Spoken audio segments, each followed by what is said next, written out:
나의 삶 속에 임하시던 주님 알기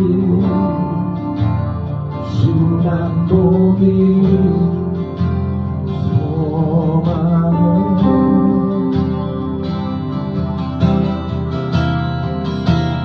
그렇게 살아가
주의 영광이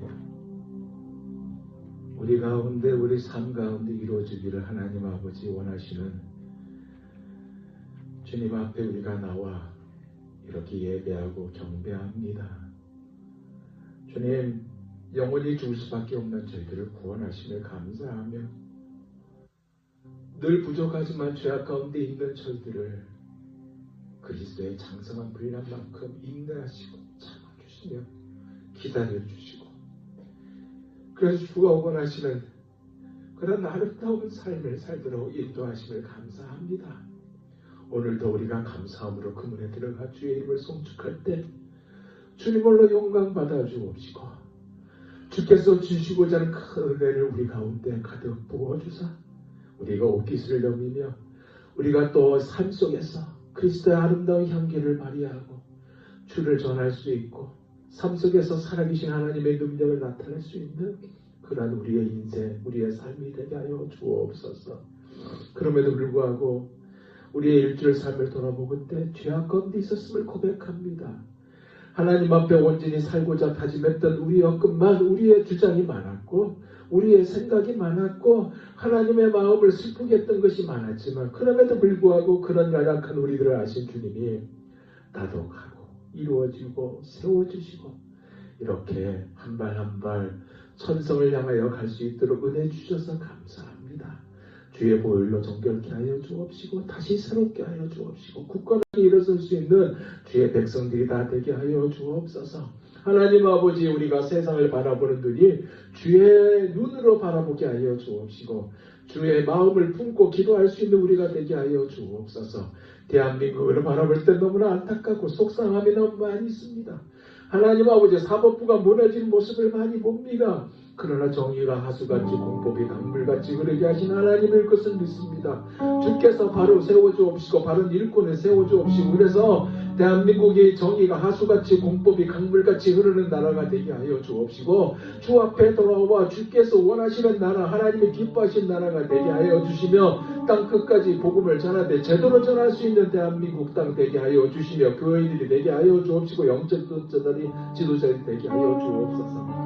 전능하신 하나님 아버지, 이 미국을 불쌍히 여겨 주옵시고 혼돈 가운데 있습니다. 이 혼돈 가운데 잘 견딜 수 있도록 은혜 주실 뿐만 아니라 하나님 아버지의 백성들은 주께서 지켜 보호하여 주실 걸 믿습니다. 흔들림 없이 주께서 보호하심을 마음껏 체험할 수 있는 주의 백성들 되게 하여 주옵시고 하나님의 말씀 앞으로 돌아올 수 있는 이 미국 땅 되게 하여 주옵소서. 지금도 하나님의 뜻에 본받아 뜻에 부름받아 세계 방방곳에서 복음을 전하고 있는 선교사들을 기억하여 주옵시고 그들에게 영육간의 강건함, 그들을 통해서 주의 나라가 세워지며 무너졌던 교회가 세워지고 주의 청년들이 주 앞에 무릎 꿇는 역사가 있게 하여 주옵소서. 복음을 전하다가 지친 자 있습니까? 힘을 주옵시고 독수리가 날개치며 올라갈 수 있는 그들 되게 하여 주옵소서. 오늘도 이 뉴저지에 많은 한인교회들이 있고 미국 교회들이 있습니다. 그 교회를 통해서 주님 홀로 영광 받아 주옵시고 하늘문을 활짝 여사 한없는 은혜를 부어 주시옵소서. 오늘 우리의 주신 말씀이 우리에게 살아 운동력이 있어서 우리의 심령과 골속과 모든 혼과 이걸 쪼갤 수 있는 말씀이 되게 하여 주옵시고 그 말씀을 붙잡고 이번 한 주간도 승리할 수 있는 저희 모두가 되게 하여 주옵소서. 예배 시용 온전히 주님께 부탁합니다. 모든 영광 흘러받아 주옵소서. 예수님 이름으로 기도하옵나이다. 아멘.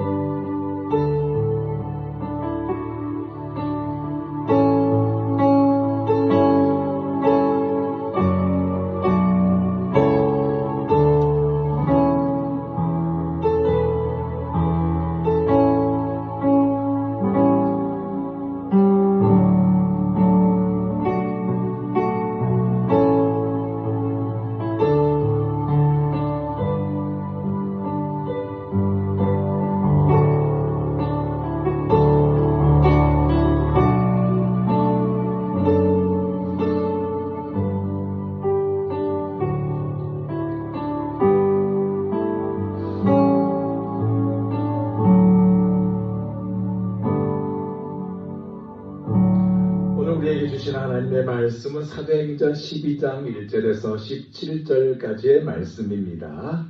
이 성경 제가 가지고 있는 신약성경 207쪽에 있고요. 우리 한 절씩 한 절씩 서로 교독합니다. 다 찾으셨죠? 자막 보시고 성경 보시고. 자, 12장 1절 제가 있습니다. 그때에 헤롯 왕이 손을 들어 교회 중에서 몇 사람을 해하려 하여 요한의 형제 야고보를 칼로 죽이니 유대인들이 이 일을 기뻐하는 것을 보고 베드로도 잡으려 할세 때는 무교절 기간이라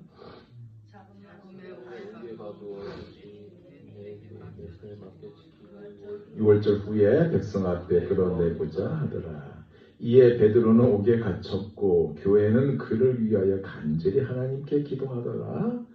헤롯이 잡아내려고 하는 그 전날 밤에 베드로가 두 군인 틈에서 두 쇠사슬에 매어 누워 자는데 파수꾼들이 문 밖에서 옥을 지키더니 호련히 주의 사자가 나타나며 옥중에 광채가 빛나며 또 베드로의 옆구리를 쳐 깨워 이르되 급히 일어나라 하니 쇠사슬이 그 손에서 벗어지더라.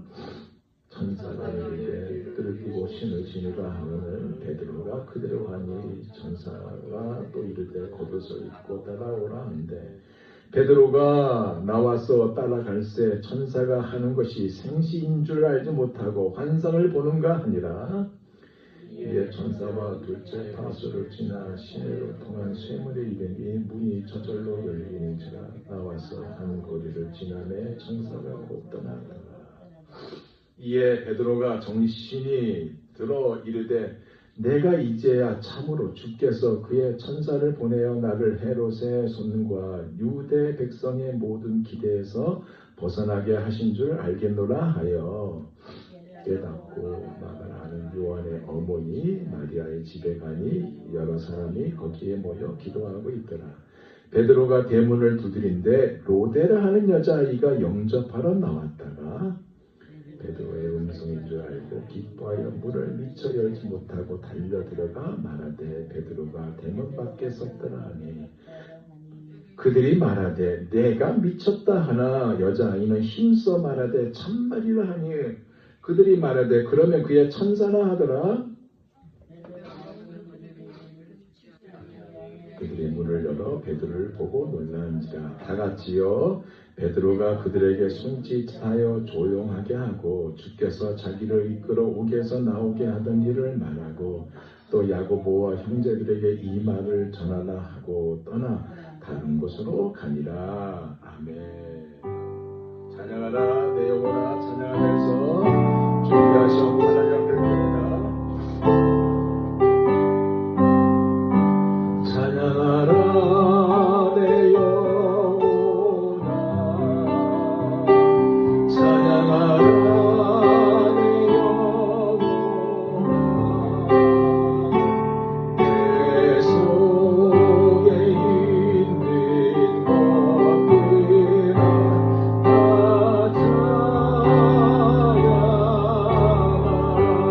다 찬양하라 감사하라 내 영혼아 감사하라 내 영혼아 내 속에 있는 것들아 다 감사하라.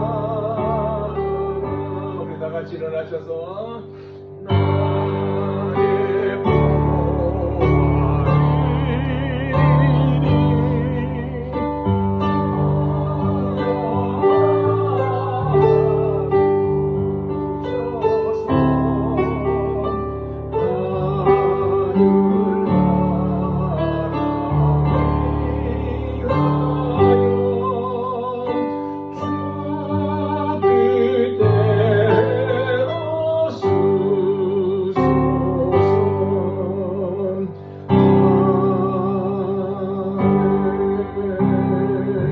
나의 생사복을 주장하신 하나님 아버지, 우리의 늘 좋은 것을 주시기를 기뻐하신 하나님 아버지, 오늘도 우리가 빈손으로 나오지 아니하고 하나님 앞에 우리의 보화, 주정헌금, 감사헌금, 11조헌금을 하나님 앞에 드립니다. 주님 홀로 영광 받아 주옵소서. 이 헌금이 하나님 나라를 위해서 귀하게 아름답게 사용되게 하여 주옵소서. 그래서 하나님이 주신 열매로 30배, 60배, 100배의 열매를 보게 하여 주옵소서. 하나님 아버지, 우리 하나님은 치료의 하나님입니다. 능력의 하나님입니다. 예수 그리스도의 그 이름에는 능력이 있습니다. 나사렛 예수 그리스도의 이름으로 명하노니 병마에 떠날지어다. 아버지, 아픈 자들이 고침을 받게 하여 주옵시고 뛰고 달릴 수 있는 하나님의 놀라운 은혜를 체험하게 하여 주옵소서. 주께서 고쳐주셨다는 일을 선포하고 자랑할 수 있는 사랑하는 주의 백성들 되게 하여 주옵소서. 우리 사랑의 교회는 젊은이들이 있습니다. 이들을 축복하여 주옵시고 이들의 지경을 넓혀 주옵시고 이들의 인생 속에서 하나님 놀러 영광 받아 주옵소서. 뿐만 아니라 우리 사랑의 교회 모든 자녀들을 축복하여 주옵소서. 그 자녀들이 축복을 받게 하여 주옵시고 강성하는 은혜가 있게 해 주옵시고 하나님의 놀라운 은혜와 축복이 그들의 인생에 가득하여서 그들의 인생을 바라볼 때 모든 자들이 하나님은 살아계시는구나, 하나님의 축복을 받는 사람은 이러한 축복을 받는구나 하는 그러한 고백들을 듣게 하여 주옵시고 하나님 앞에 영광을 많이 올려드릴 수 있는 우리의 사랑하는 주의 백성들 다 되게 하여 주옵소서. 예수님 이름으로 기도하옵나이다. 아멘. 자, 우리 서신처로 옆 사람과 인사합니다. 사랑합니다. 감사합니다. 자, 우리 장영자 사모님이 차가 사고 났었는데 망가졌는데 이렇게 하나님이 여호와 일이 하나님이에요. 이렇게 다 준비해서 걱정했는데 그래서 오늘 진짜 한번 얘기도 안 하고 갈까 하는 생각도 가졌었어요. 그런데 하나님이 딱 아드님의 차를 싸가지고 이제 새 차로 아드님의 출장 가면 그 차를 사모님 몰고 다니는 거예요. 새 차로 할 수 있어 얼마나 감사한지 모릅니다. 자, 이번 주 구약 파노라마 사사기 21장 마지막 장이죠. 자, 제목 우리가 너무 심하게 한 거 아닌가 그거예요. 네. 심하게 했거든요 사실은. 그래서 한 족속이 사라질 뻔했습니다. 하나님 어떻게 역사하신지 내용이 담겨 있고요. 사사기서 이제 끝나면 이제 룻기서로 넘어가는데 날짜가 한 2주 정도 텀이 있어요. 2주 동안 방학하고 12월 첫 주부터 룻기서로 들어가도록 하겠습니다. 룻기서는 또 하나님이 사사시대에 있었던 얘기예요. 하나님이 어떻게 이야기하고 룻기서의 핵심은 나오미의 어머니를 붙쫓았다나 즉 하나님을 쫓는 룻의 모습이에요. 그런데 그 룻을 통해서 예수님이 탄생하잖아요. 족보가 이렇게 연결돼요. 하나님은 어떻게 구원의 역사를 펼쳐가는지 내용이 룻기서입니다. 그거를 12월 3일 날부터 공부합니다. 11월 말씀 안내가 나와 있고요. 금주부터는 이제 디모데후서가 끝나고 여호수아서로 들어갑니다. 그래서 제가 칼럼에 이번 주부터는 여호수아를 공부합니다. 여호수아를 나눕니다. 그랬죠? 여호수아가 어떤 말씀인지 이렇게 칼럼으로 썼습니다. 읽고 여러분이 도전받고 은혜 받기를 바랍니다. 금주에 다락방 풀어보세요. 큰 은혜가 임하고요. 강병환 집사님 잘 다녀올 수 있도록 기도해 주시고 다음 주가 추수감사절입니다. 감사절 예배 준비할 텐데 테이블 위에 감사헌금 봉투가 있어요. 기도로 준비하시면서 추수감사연금을 준비할 수 있는 힘껏 준비할 수 있는 여러분 되시기를 바랍니다. 자, 찬송가 364장입니다. 네, 기도하는 그 시간.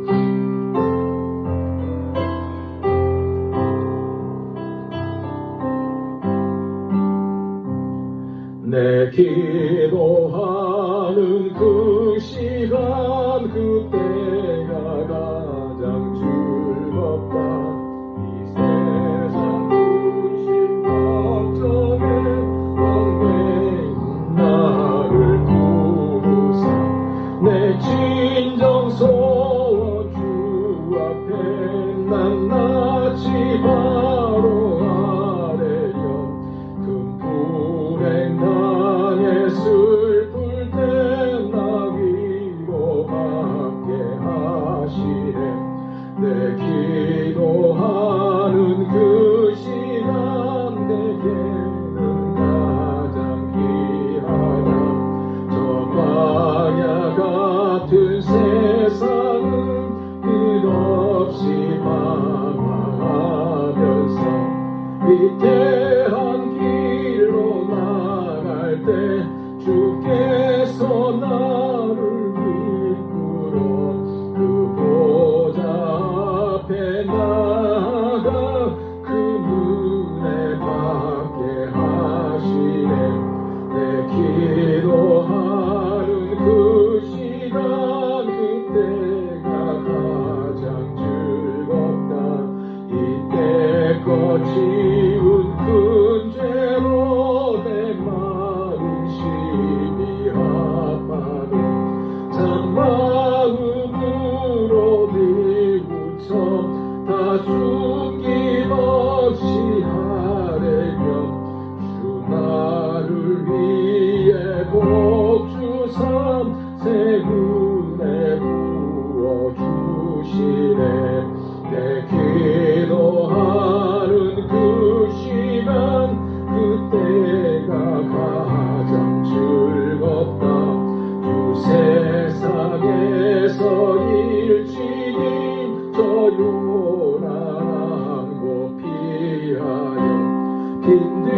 오늘 함께 나눌 말씀의 제목은 철문도 기도의 문을 막지 못한다입니다. 여러분 혹시 사시면서 어떤 분은 하나님이 고쳐주시고 어떤 분은 그냥 죽게 하는 경우를 만난 적도 있고 들은 적도 있고 보신 적도 있죠.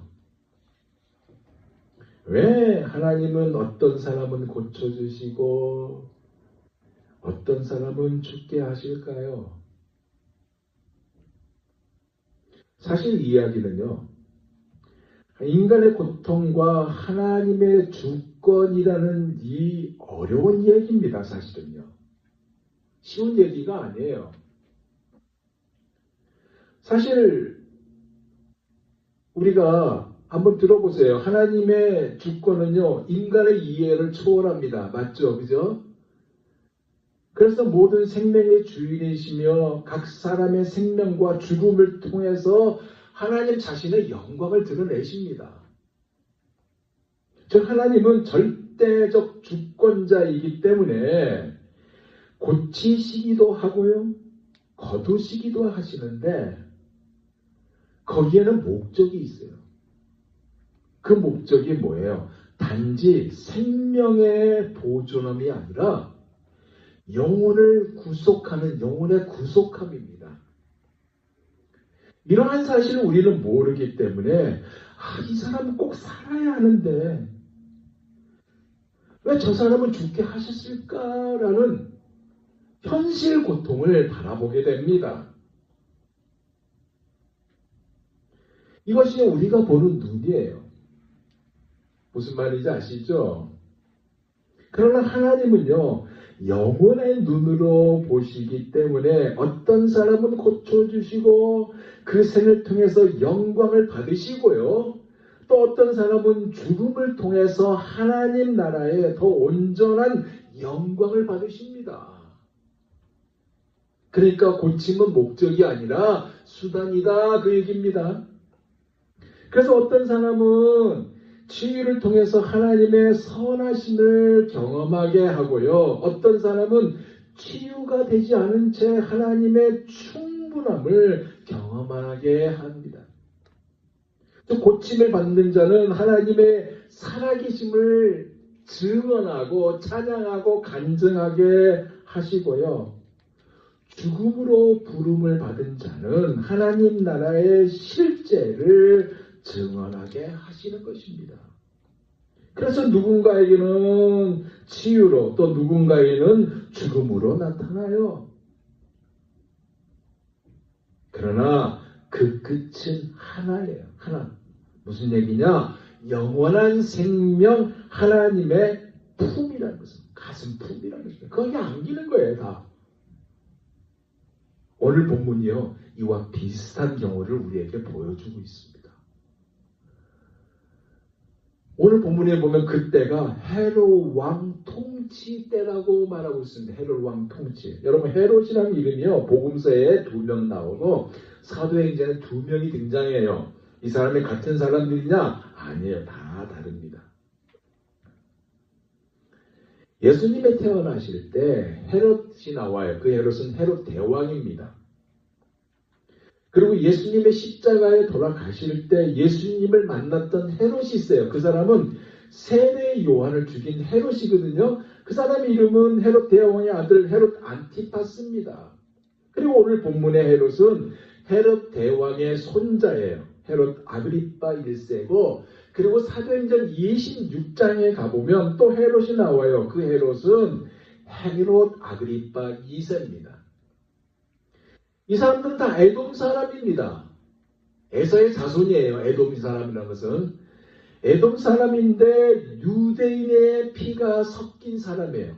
그러다 보니까 한마디로 뭐예요? 정통이 아니라는 얘기죠. 정통이 아니에요. 그러니까 유대인들 앞에서는 유대인으로서 율법을 철저히 지키는 자처럼 이중 플레이를 했던 것이었고, 뛰어난 정치꾼이 바로 이 헤롯 아그리파 1세였습니다. 이해되시죠? 근데 그가 엄청난 짓을 저질러요. 그것이 바로 1절에서 2절 말씀에 나온 내용입니다. 보세요. 그때 헤로드 왕이 손을 들어 교회 중에서 몇 사람을 해하려 하여 요한의 형제, 요한의 형입니다. 브라더예요. 야고보를 칼로 죽이니. 자, 여기서 그때는 어떨 때냐? 복음이요, 예루살렘을 넘어서 안디옥과 이방 세계로 확산되고 있는 그때예요. 그 시점이에요. 이때 예수님의 부활을 전하는 교회가요, 점점점 부흥하고 있을 때였습니다. 그러다 보니까 어떻게 해요? 이방인들도 하나님께 돌아왔다는 이 소식으로 인해서 유대교의 지도자들이, 원래 그 유대교의 지도자들이 불안한 거예요. 근심으로 가득 찬 거예요. 바로 그때를 말합니다. 이때 헤롯, 누구예요? 아그리빠 1세라고 있죠? 이 헤롯 아그리빠 1세가 정치적인 계산으로 하고 등장해요. 그는 로마로부터 유대 땅을 다스릴 권한을 위임받은 본붕왕입니다. 하지만 아직은 유대 백성들에게 호감도 사지 못한 그러한 초년생이나 마찬가지고 불안했던 자가 바로 그 사람입니다. 그래서 그에게 닉네임이 붙었는데 외세에 밖에서 오는 꼭두각시다라는 별명이 붙어 있습니다. 이러니 얼마나 힘들겠어요. 유대 백성들의 호감도 사지 못했으니 얼마나 힘들겠어요. 근데 뛰어난 정치꾼이라고 그랬잖아요. 그죠? 그래서 유대교에 대한 열심을 내가 보여주겠다. 정치적인 야심으로 누구를 죽여요? 야고보, 요한의 형 야고보를 죽입니다. 그가 예루살렘 교회의 중심 인물이었거든요. 그를 제거함으로 유대인들의 그 기뻐함을 보고 베드로까지 잡으려 합니다. 왜냐하면 이것이 본인에게 있어서는 아주 절호의 찬스이기 때문에, 기회이기 때문에 이 행동을 합니다. 그런데 이때가 언제예요? 무교절 기간이라고 했습니다. 그죠? 3절 보세요. 유대인들이 이 일을 기뻐하는 것을 보고, 왜? 야고보를 잡아 죽였으니까 기뻐하는 걸 보고 베드로도 잡으려 할세. 이때는 무교절 기간이라. 자, 야고보를 칼로 죽였어요. 이 칼로 죽였다는 것은 칼로 배를 찔렀다 아니에요. 참수했다는 것은 목을 뱉다 이겁니다. 그래서 야고보는 사도 중에서 최초의 순교자가 되죠. 교회에 어려움이 생겼어요. 그죠? 근데 말입니다. 유대인들의 사형 집행은요, 함부로 하지 못했어요. 칼로 죽이는 법도 없어요. 스데반의 경우 보세요. 돌로 쳐 죽였잖아요. 칼로 못 죽입니다. 또 죽일 권한도 없어요. 아무리 헤롯이라 할지라도 권한이 없습니다. 권한은 어디에 있어요? 로마에 있습니다. 근데 그가 죽여요. 왜? 유대인들에게 환심을, 지지를 받기 위해서, 얻고자 해서 죽입니다. 근데 이때가 무교절 기간, 6월절을 지키기 위해서 로마의 여러 지역에 살던 디아스포라 유대인들이요, 다 예루살렘에 모여요. 그러니까 바글바글합니다. 그런데 저는 뭐예요? 이들의 마음을 살 수 있는 절의 찬수라고 생각하여 이 일을 저질러요. 그래서 야고보도 죽이고 베드로도 잡아서 옥에 가둡니다. 4절 보세요. 잡음에 옥에 가두어 군인 몇씩 내 패에 맡겨 지키고 6월절 후에 백성 앞에 끌어내고자 하더라. 6월절이 끝나면 베드로도 죽일 생각을 가졌던 것이죠. 그죠? 그런데요, 보세요. 이 베드로 한 사람을 지키기 위해서 그가 하루에 네 패씩이니까 하루에 16명의 군인을 동원한 겁니다.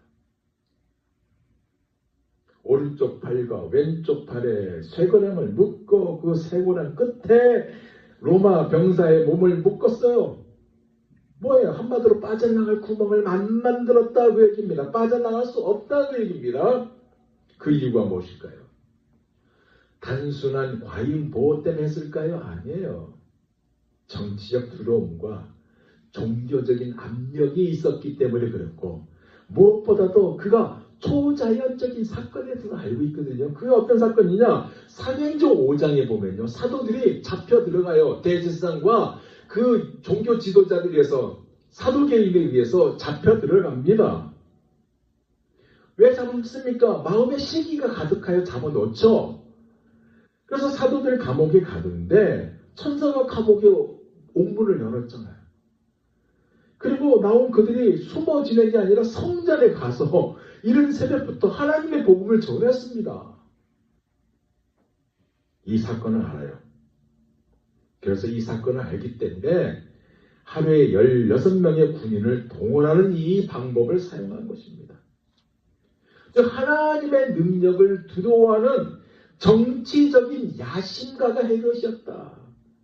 자기 힘으로 막아보려는 인간의 허망한 시도를 했다 그 얘기입니다. 이해되시죠? 그런데 천사가 베드로를 꺼내요. 그것이 6절에서 7절 말씀입니다. 헤롯이 잡아내려고 하는 그 전날 밤에 베드로가 두 군인 틈내에서 두 쇠사슬에 매어 누워 자는데, 잤는지 안 잤는지 모르겠습니다. 근데 누워 잤다고 그랬어요. 파수꾼들이 문 밖에서 옥을 지키더니, 자, 그 밖에, 옥 밖에서 또 군인들이 지키고 있어요. 호련히 뒤에 사자가 나타나며 옥중에 광채가 빛나며 또 베드로의 옆구리를 쳐 깨워 이르되 급히 일어나라 하니 쇠사슬이 그 손에서 벗어지더라. 갑자기 천사가 나타나서요. 두 쇠사슬에 묶여있는 베드로 옆구리를 칩니다. 야, 인마 일어나. 그런 식으로 툭툭 쳐요. 네. 급히 깨웁니다.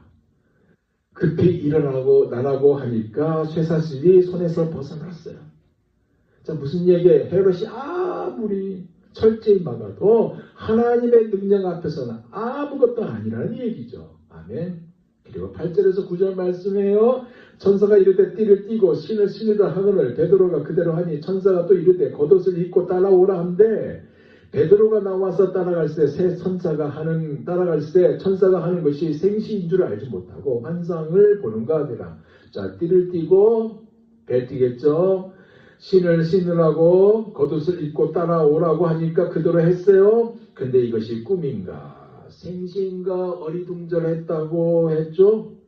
뭐예요? 베드로의 의지와 상관없이 철저하게 하나님의 이끌었던 그 이끌음이 있었던 것이고 하나님의 명령과 하나님의 시간, 하나님의 능력이 움직이고 있는 일이 일어나는 동안에 이게 꿈인가 생시인가? 우리 보통 그러잖아요. 꿈인가 생시할 때 야 한번 내 볼 꼬집어봐 막 그러잖아요. 근데 이거는 뭐 본인이 볼을 꼬집었는지 모르겠지만 이런 생각이 드는 거예요. 알지 못했다고 했죠. 사랑하는 여러분, 하나님의 은혜는요 우리가 깨닫기 전에 이미 작동합니다. 이게 현실인가 꿈인가 하면서 혼란스러워하는 동안에 이미 쇠사슬은 풀어지고요. 문을 열고 계십니다. 우리 하나님이에요. 우리가 이해할 때까지 기다리지 않는다는 이야기예요. 우리가 잠들어 있을 때도 일하고 계시는 하나님입니다. 그러기에 우리는요 하나님의 그 은혜의 행진에 따라가는 깨어나는 존재예요. 따라가면요 가장 안전하고 완벽한 길로 인도하십니다. 아멘. 그래서 설명이 아니라 끌림이에요. 끌림. 하나님 우리에게 설명하지 않아요. 그냥 예스하고 따라가는 겁니다. 왜냐? 하나님은요 불가능의 벽을 뚫고 건져내시기 때문에 그렇습니다. 천사가 안전한 곳 한거리로 인도하죠. 그게 10절에서 11절 말씀입니다. 이에 첫째와 둘째 파수를 지나 지키고 있는 사람들을 지나서 시내를 통한 쇠문에 이르니 문이 저절로 열리는지라. 나와서 한 거리를 지나며 천사가 곧 떠나더라. 이에 베드로가 정신이 들어 이르되 내가 이제야 참으로 주께서 그의 천사를 보내어 나를 헤롯의 손과 유대 백성의 모든 길에서 벗어나게 하신 줄을 알겠노라 하여 이제 꿈이 아니었다라는 것을 알게 됐다 이겁니다. 하나님의 은혜를 깨닫기 전에 이미 작동하여 이게 현실인가 하면서 혼란스러워했지만 이미 쇠사슬은 풀어지고 문은 열고 계셨고 이해할 때까지 기다리지 않았다. 나중에 이거구나 이거였구나 하고 고백하게 했다 그 얘기입니다. 근데 여러분 이거는요 그냥 생긴 게 아니에요. 그 5절이 나와요. 5절에 그 이유를 말합니다. 무슨 얘기냐? 베드로의 그 사명, 연장선상에 기도가 있었다는 것을 보여줍니다. 5절 제가 다시 읽을게요.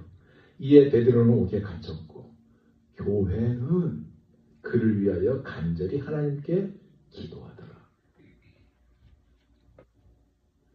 베드로가 옥에 갇혔을 때 교회는 모여서 간절히 기도했다는 것. 여기 교회는요, 그리스도인들을 말합니다.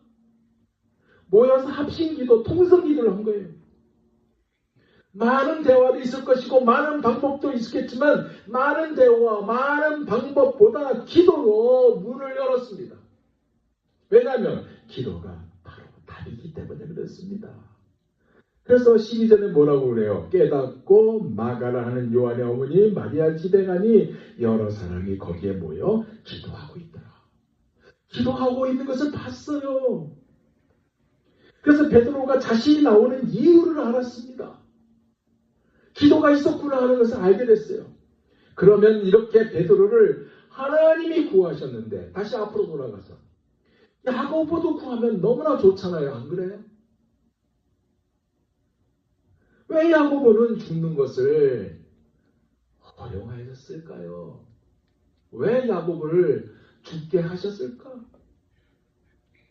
그것도 야고보를 깊게 하실 수 있는 분이 아니고 살리는 분인데 왜 칼로 죽게 했을까요? 성경 보니까 야고보는 칼로 죽이니 이렇게 나오잖아요. 반면에 야고보는 이게 한 절, 그것도 9절에 쭉 살짝만 나오는데 베드로는 그냥 구구절절 쭉 나와요. 그죠? 자세히 설명하고 있습니다. 왜 그랬을까? 이게요, 좀 어려운 내용이지만 신학적 용어로 뭐라고 그랬냐면 하나님의 선택과 섭리의 불가해성이라는 용어예요. 하나님의 선택과 섭리의 불가해성. 어려운 단어죠. 그런데 쉽게 설명하면 이겁니다. 여러분이 그림을 하나 샀어요. 근데 그 그림이 액자가 될 만한 그림입니다. 근데 누가 그린 게 아니고요. 퍼즐로 돼 있어요. 그 퍼즐을 조금조금 맞춰서 한 장의 큰 그림이 되는 겁니다. 여러분 아시죠? 해봤을 거예요, 여러분이. 그리고 어떤 분은 그거를 흐트러서 다시 해보기도 하고, 왜? 치매에 좋다고 그러니까 다시 해보기도 하고 그래요. 근데 그 그림이 완성되면 어떤 분은 액자로 만들어서 아예 벽에 딱 걸어 놓습니다. 아시죠? 근데 이 퍼즐 한 조각에서 시작하지만 퍼즐로 시작한 이 사람이 시간이 걸리지만 나중에 완성될 것이라는 것을 알아요. 그죠? 근데 하나님은 처음부터 완성된 것을 알아요. 완성하실 분이에요. 처음부터. 이 이야기입니다. 지금 왜라는 이유를 다 풀지 못해도 누가 다스린지를 안다는 얘기입니다. 누가 주관한다는 것을 안다는 거예요. 하나님이죠. 그러한 자의 입에서 나온 고백이 뭔지 아세요? 여러분, 믿음은 바란 것이 싸며 보지 못한 것들의 증거니라고 그래요. 또한 그러한 자가 어떻게 고백한지 아세요? 죄의는 믿음으로 말미암아 살리라 그래요. 믿는 자의 강구는 그 역사는 힘이 크다라고 고백하는 것입니다. 즉 하나님은 야고보도 살릴 수 있는 분이고 살릴 능력이 있는 분입니다. 바다를 가르신 분이잖아요. 죽은 나사로를 살리신 분이잖아요. 베드로의 세상을 지금 풀고 나오게 하신 분이잖아요. 문을 여신 하나님이잖아요. 그러나 이 능력을 모든 사람에게 같은 방식으로 사용하지 않는다는 얘기입니다. 사랑으로 다루시되 같은 길로 인도하지 않는다는 이야기예요. 그래서 야고보의 죽음과 베드로의 구출은 서로 다른 목적이 있어요. 그렇지만 같은 것은 하나님의 뜻입니다. 여기에 연결되어 있어요. 결과는 다르지만 목적이 같다는 이야기. 그것이요, 야고보의 죽음을 통해서 교회를 정결케 하셨던 것이고, 하나님 앞에 얼마나 회개 기도했을까요? 정결케 했던 것이고, 베드로의 생명을 통해서 베드로가 기도 응답으로 나왔잖아요. 교회에 얼마나 큰 위로가 되었을까요? 즉 어떤 일을 통하여 당신의 영광을 드러내신 것이고 또 다른 일을 통하여 당신의 뜻을 완성했던 것이고 그러기에 야곱의 순교는요 하나님의 시간표 속에 먼저 완성된 승리자입니다. 무슨 얘기냐? 주님께서 말씀하셨잖아요. 내가 마시는 잔을 너희도 마시리라 그랬어요.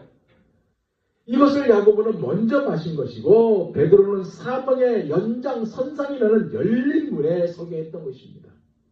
이 둘 다 뭐가 되지? 하나님의 사랑이 배직입니다. 이렇게 베드로가 나왔어요. 그리고 13절에서 14절 보세요. 베드로가 대문을 두드린데 로데라 하는 여자아이가 영접하러 나왔다가 베드로의 음성인 줄 알고 기뻐하여 문을 미처 열지 못하고 달려들어가 말하되 베드로가 대문 밖에 섰더라니. 자, 문을 두드렸어요. 꽝꽝꽝꽝. 로데라는 여자아이가 나왔어요. 베드로의 음성을 알잖아요. 베드로의 음성을 알고 너무나 기뻐서 흥분되어서 문도 안 열어주고 바로 뛰어들어갑니다. 사도 베드로가 오셨어요 라고 외쳐요. 그런데 그들의 기도가 응답됐잖아요. 15절에 뭐라고 그래요? 그들이 말하되 내가 미쳤도다 하나 여자아이를 힘써 말하되 참말이다 하니 그들이 말하되 그러면 그의 천선하더라. 아유 그래지라고 이야기합니다. 너 미쳤구나. 베드로가 어디서 나와? 그럴 수 없잖아. 그래서 막 다그쳐요. 하나님이 응답하셨다는 것을 까맣게 잊어버렸습니다. 그래도 로데가 정말이라니까요. 정말이에요. 그렇게 말했는데도 뭐라고 그래요? 베드로의 천사야 라고 말하죠. 베드로가 계속 문을 두드립니다. 꽝꽝꽝꽝. 16절 베드로가 문 두드리기를 그치지 아니하니 그랬어요. 그들이 문을 열어 베드로를 보고 놀라는지라. 자신들의 기도 응답함을 확인하는 그 순간이었습니다. 무슨 얘기예요? 하나님은 이들의 기도를 기뻐하셨다는 것입니다. 그리고 베드로가 어떻게 되었던 것인지를 그 상황을 이야기하죠. 그것이 17절입니다. 베드로가 그들에게 손짓하여 조용하게 하고 주께서 자기를 이끌어 옥에서 나오게 하던 일을 말하고 또 야고보와 형제들에게 이 말을 전하라 하고 떠나 다른 곳으로 가니라. 자, 주님께서 자기에게 어떻게 역사하는지 했던 내용을 다 말합니다. 그리고 떠나 다른 곳으로 가니라.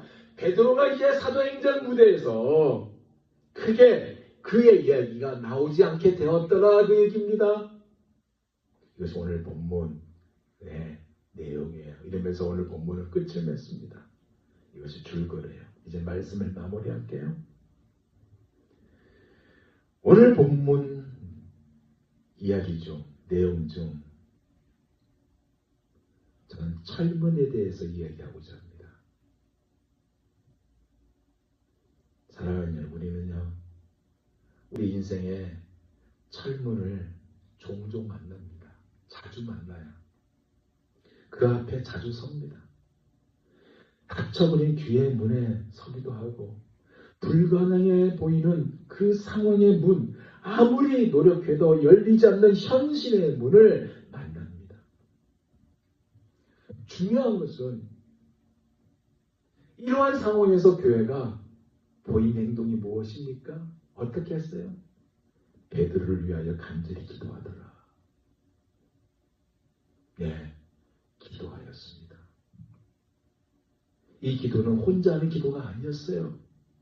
합심해서 기도했습니다. 이 베드로를 위해서 간절히 기도하는 성도 가운데요, 바나바와 사울도 있었어요. 왜냐하면 바나바와 사울이 이때 안디옥 교회의 구제 헌금을 가지고 예루살렘 교회에 와 있었기 때문에 그렇습니다. 그들도 같이 합심해서 기도했어요.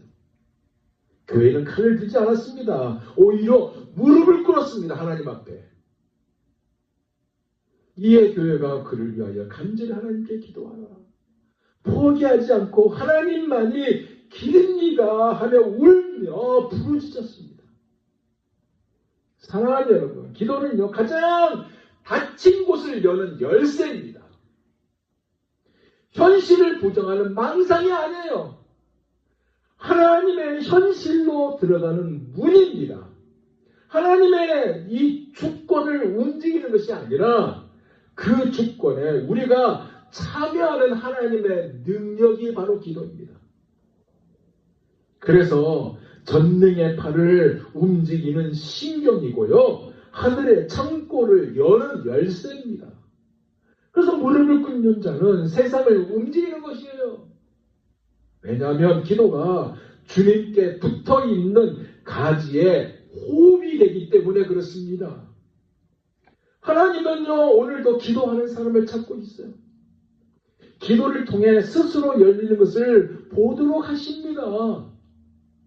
식탁에 음식이 하나도 없는 어느 아침에 조지 밀러가 어떻게 그 목사님이 아이들과 함께 한지 아세요? 그 테이블에 아무것도 없어요. 아마 접시만, 플레이트만 있었을 거예요. 포크하고 나이프만 있었을 거예요. 아무것도 없습니다. 그런데 조지 밀러가 감사 기도를 드렸습니다. 하나님 앞에.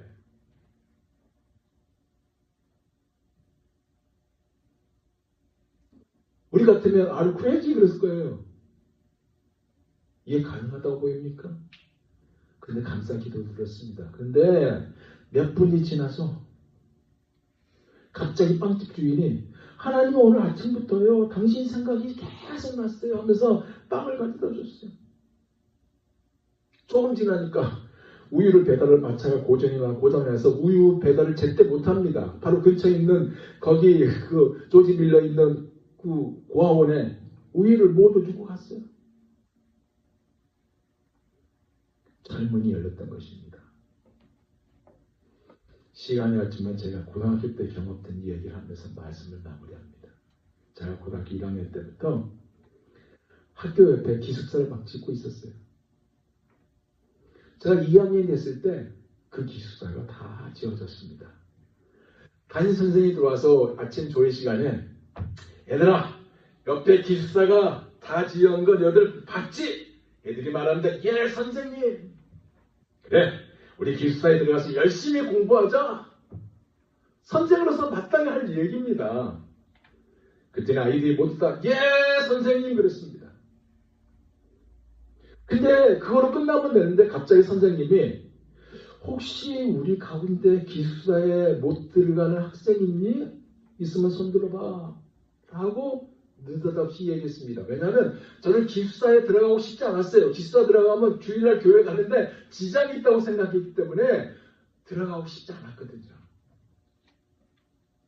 제가 손을 들었습니다. 종윤이가? 너 앞으로 나와봐. 너 왜 못 들어가? 앞으로 나와 그래요. 앞으로 나갔죠? 그리고 이유를 말합니다. 또 왜 못 들어가는데? 주일에 교회를 못 가세요. 이게 제 답이었습니다. 바보 같은 답이었죠. 선생님이 화가 났습니다. 너 주일에 교회를 못 가서? 바보 아니야? 너 들어간다 하면서 출석부를 제 뒤통수에 팍 쳤습니다. 아이들이 같이 기대면서 울 놀려댔어요. 제자리로 앉으려고 했는데 갑자기 선생님이 이렇게 이야기합니다. 야, 너 하나 때문에 기숙사에 못 들어간다고? 그 얘기를 느닷없이 하는 거예요, 선생님이. 제가 그 말을 듣고 속으로 나 하나 때문에 못 들어갈 수 있지. 그런 말을 나도 모르게 내뱉었습니다. 제가요, 요것 때문에 난생 처음 새벽 기도를 나갔습니다. 고등학교가 돼도 물론 모태신앙은 아니고 초등학교 때부터 유년부 시절부터 교회를 다녔지만 새벽 기도를 나가보지 못한 사람이었습니다. 안 나갔어요 아예. 근데 요 하나 때문에 새벽 기도를 나가게 된 거예요. 제가 수인동에 살고 있었는데 종로구 저희 집에서 10분 정도 걸어가면 창신동이 만나고 그 사거리에 창신교회가 있습니다. 그 창신교회에 새벽 기도를 일주일 동안 작정 기도하면서 나갔어요. 기도 제목이 뭔지 아세요? 하나님 저 기숙사에 안 들어가게 해주세요. 요 하나였어요. 왜? 하나님의 마음을 알기 때문에 요 하나 기도했습니다. 근데 목요일쯤 아침에 이현님은 한 끼 금식하면서 나도 기도하자는 마음이 들더라고요. 그래서 목요일 아침부터 아침은 금식하면서 기도했습니다. 응답에 대한 기대가 생기더라고요. 하나님이 어떻게 응답하실까라는 기대가 생겨요. 금요일 아침에 선생님의 아침 조회 시간에 들어왔습니다. 아무 말도 없었어요. 오후에 동네 시간에도 아무 말이 없었습니다. 토요일 아침이 됐어요. 아침에도 아무 말이 없었습니다. 그리고 오후에 토요일날, 그 당시에는 토요일도 공부했으니까 종례 시간에 선생님이 출석부를 교탁에 탁 던져요. 그러면서 하는 말이, 야, 기숙사들 한 거 다 취소됐어. 그렇게 말한 겁니다. 그 말에 애들이, 왜요 선생님? 선생님이 뭐라죠요? 나도 몰라. 왜 그러는지. 나는 알죠. 하나님 하신 것을. 네. 제가 졸업할 때까지 450명 학생이 있는데 다 못 들어갔습니다. 제가 졸업한 후에 다 기숙사에 들어갔어요. 450명. 저 하나 때문에 450명이 못 들어갔어요. 사랑하는 여러분, 여러분에게도 이 모양 저 모양 하나님의 응답하신 거 있잖아요. 연결을, 즉 문을 여시는 하나님과 연결되는 통로를 경험한 것이 있잖아요. 그것이 기도였다는 걸 여러분 알잖아요. 안 그래요? 이것을 아는 자는요, 어떤 질문 앞에서도 이렇게 선포하시는 하나님의 음성을 듣습니다. 그래, 문을 닫혔지? 문이 닫힌 거 봤지? 그러나 하늘은 열려있다. 왜냐하면 질문은요, 결국 기도의 문을 막지 못하기 때문에 쇠사슬도 기도의 손을 묶지 못하기 때문에 이것을 말할 수 있는 것입니다.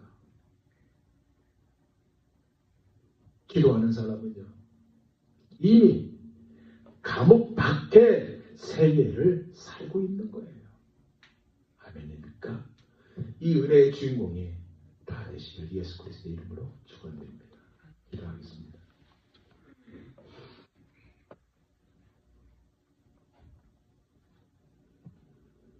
하나님,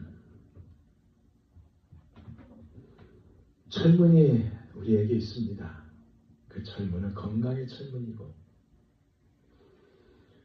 그 철문은 우리의 신분의 철문이고, 그 철문은 우리의 재정의 철문이고, 자식의 철문이고, 그 철문이 우리 앞에 있습니다. 그 철문을 우리가 기도로, 그래서 하나님이 그 철문을 여신 것을 경험하는 우리가 되기를 원합니다. 기도는 역사는 힘이 크다. 하나님의 역사는 힘이 크다. 그것을 경험하는 우리가 되기를 원합니다. 잃어버렸던 이 기도의 은혜를 다시 한번 회복시켜 주옵시고, 기도에는 이런 누가 나갈 것이 없다는 하나님의 그 은혜를 다시 체험하여, 철문이 막혔다. 그러나 하늘은 열려있다. 이것을 체험할 수 있는 우리 모두가 되게 하여 주옵소서. 예수님 이름으로 기도하옵나이다. 아멘. 주신 말씀을 생각하면서 찬양합니다.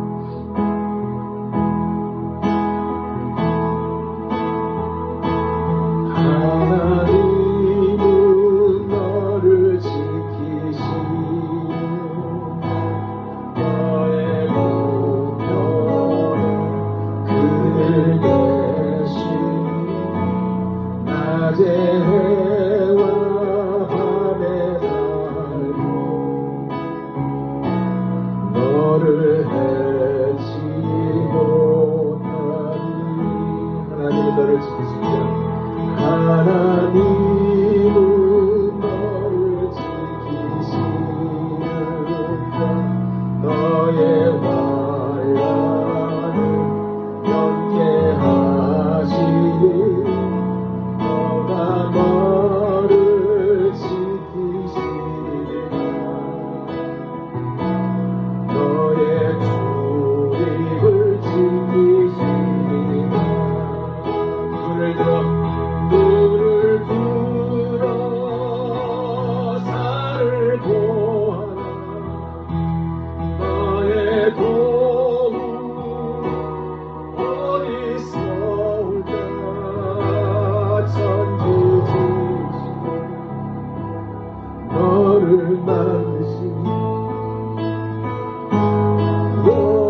그리스도의 은혜와 우리 아버지 하나님의 지극하시고 무한하신 사랑하심과 성령님의 감화, 감동, 충만하시고 교통하심이 우리 앞에 철문이 놓였을 때 그 철문 때문에 낭망하고 좌절한 것이 아니라 아무것도 염려하지 아니 오직 모든 일에 기도와 간구로 너희 구할 것을 감사하라.